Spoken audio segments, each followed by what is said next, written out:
Blood donation કેમ્પનું આયોજન સાથે જ પોરબંદરના તમામ લોકોને એકઠા કરવાની પણ વાત, કેવા પ્રકારનું આયોજન ને શું આયોજન છે?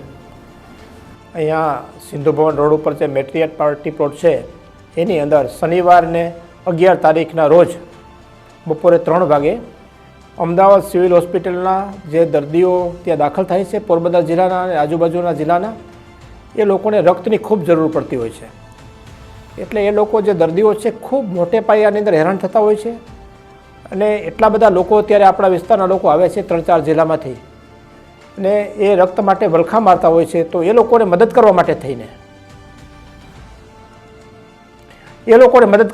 થઈ અને સિંધુ ભવન રોડ ઉપર મેટ્રિયટ પાર્ટી પ્લોટ છે એની અંદર ઇન્ડિયન રેડ ક્રોસ સોસાયટી દ્વારા એક રક્તદાન કેમ્પનું આયોજન કરવામાં આવ્યું છે.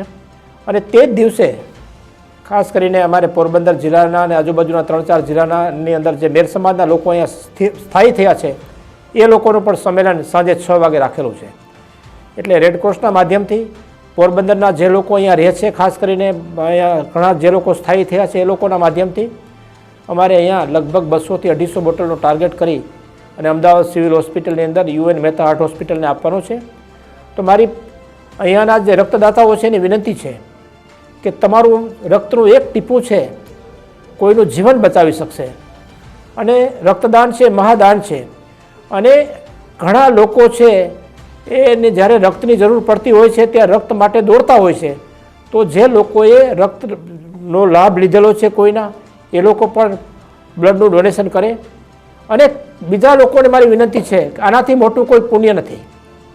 આ પુણ્ય કમાવા માટે પણ તમે રક્તદાન કરો એવી મારી અપીલ તમને બધાને છે.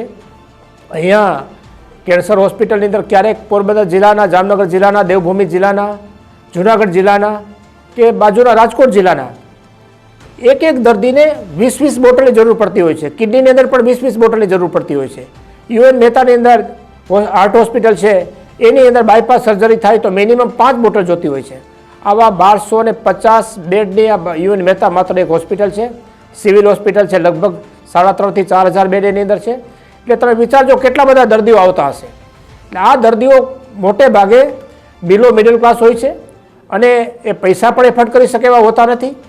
એટલે મારી બધા લોકોને વિનંતી છે, ખાસ કરીને પોરબંદર શહેરમાંથી, પોરબંદર જિલ્લામાંથી, જામનગર જિલ્લામાંથી, દેવભૂમિ જિલ્લામાંથી જે લોકો અમદાવાદમાં સ્થાયી થયા છે એ પોતાના વિસ્તાર માટેનું જે ઋણ ચૂકવવા માટે પણ તે દિવસે રક્તદાન કરે.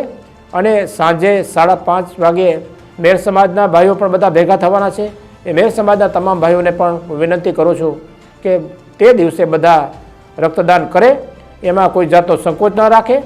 અને આ રક્ત જે ત્યાં જમા થશે, તમે જેને કહેશો કે તમારું દર્દી કોઈ આવ્યું છે ને એને 2 બોટલની જરૂર છે, 3 બોટલની જરૂર છે, ચોક્કસપણે અમે એને વિધાઉટ ટેકિંગ એની ચાર્જ રિપ્લેસમેન્ટ પણ કરાવી શકીશું.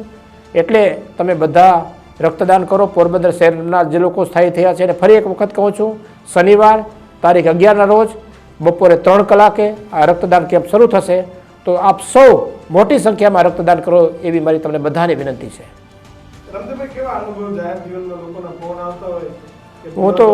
હું તો કિશનભાઈ, ખાસ કરીને હું રાજનીતિમાં ચોક્કસ છું, પણ મારું મેઇન કામ જ મેડિકલ ફિલ્ડનું છે. મારે દરરોજ 5-10 બોટલ દેવી પડતી હોય છે અહીંયા સિવિલ હોસ્પિટલની અંદર પણ.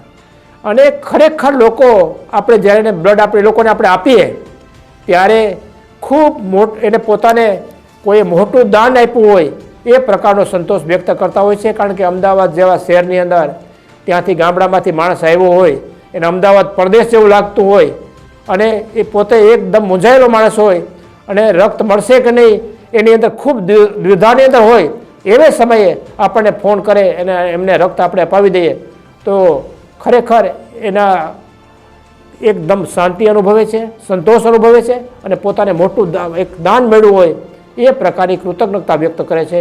એટલે ફરી એક વખત કહું છું બધાને કે સિવિલ હોસ્પિટલના દર્દીઓના લાભાર્થે આ કેમ્પ રાખેલો છે. અહીંયા બિલો મિડલ ક્લાસના લોકો આવવાના છે. એટલે અહીંયા તમે બધા ખૂબ મોટી સંખ્યામાં ભાઈ બહેનો રક્તદાન કરો. અને તમે દાન કરશો, તમારા શરીરમાં કોઈ તકલીફ નહીં થાય. 3 મહિનાની અંદર ફરી પાછું તમારે રક્તનું દાન કરવું હશે તો પણ કરી શકશો. માત્ર આમાં કન્ડિશન એટલી છે કે 60 વર્ષની ઉપરના એક નથી કરી શકતા, કોઈ બીમારીથી પીડાતા હોય, કોઈને દવા ચાલુ હોય, આલ્કોહોલનું કે ટોબેકોનું વ્યસન હોય તો એ લોકો નથી કરી શકતા. એ સિવાયના લોકો રક્તદાન કરી શકે છે અને તંદુરસ્તી માટે રક્તદાન કરવું પણ સારું છે.